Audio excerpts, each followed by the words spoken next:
Congress party అధికారంలోకి వచ్చింది తెలంగాణలో. కాంగ్రెస్ పార్టీ బలపరిచినటువంటి అభ్యర్థి తీన్మార్ మల్లన్న పోటీ చేస్తున్నాడు. ఆయన గతంలో రన్నర్ అప్‌గా నిలిచిండు. మీకు ఎంతవరకు పోటీ ఇచ్చే అవకాశం ఉంటది మల్లన్న? Politics is dynamic. హ్మ్. ఎప్పుడూ ఒకేలా ఉండవు పాలిటిక్స్. హ్మ్.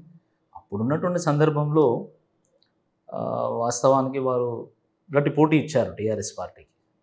బట్ ఇప్పుడున్నటువంటి పరిస్థితుల్లో ఈరోజు బీఆర్ఎస్ అభ్యర్థిగా నేనే ఫేవరెట్ అభ్యర్థిగా ఈరోజు నిలబడ్డాను ప్రజల ముందు. ఎందుకంటే 2 పర్యాయాల పాటు కేసీఆర్ గారి ప్రభుత్వం చూశాక 2 సార్లు వీళ్ళకి అవకాశం ఇచ్చాం కదా, ఒకసారి వేరే వాళ్ళకి అవకాశం ఇద్దాం అని చెప్పేసి ప్రజలు మార్పు కోరుకొని కాంగ్రెస్ పార్టీని ఎంచుకొని మరీ ఓట్లేసి ప్రభుత్వాన్ని ఏర్పాటు చేసుకున్నారు. ప్రభుత్వం ఏర్పాటే 5 నెలలు గడిచింది. సరే, అనేక హామీలు కూడా ఇవ్వడం జరిగింది.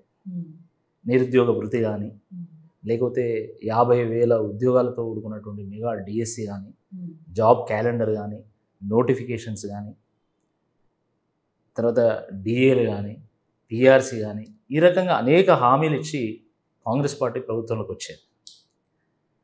సరే, మొదట డిసెంబర్ 9న కొన్ని నెరవేరుస్తామన్నారు, తర్వాత 100 రోజులు అన్నారు, దాని తర్వాత 15 ఆగస్టు అంటున్నారు. కానీ ఏది కూడా ఇప్పటివరకు మెటీరియలైజ్ కాలేదు. ఇప్పుడు ఈ సందర్భంలో గ్రాడ్యుయేట్లు తమకిచ్చినటువంటి హామీలను నెరవేర్చుకోవడానికి వాళ్ళు ప్రయత్నం చేస్తారు. ఆ కోణంలో చూసినట్టయితే ఇప్పుడు కాంగ్రెస్ పార్టీ అభ్యర్థిని గెలిపించారనుకోండి, ఆయన పోయి ప్రభుత్వాన్ని ప్రశ్నించగలుగుతాడా?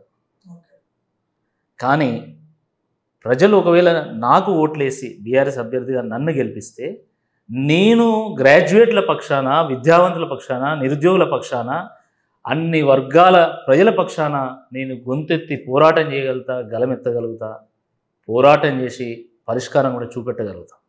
అది నాకు వారికి ఉన్నటువంటి వ్యత్యాసం.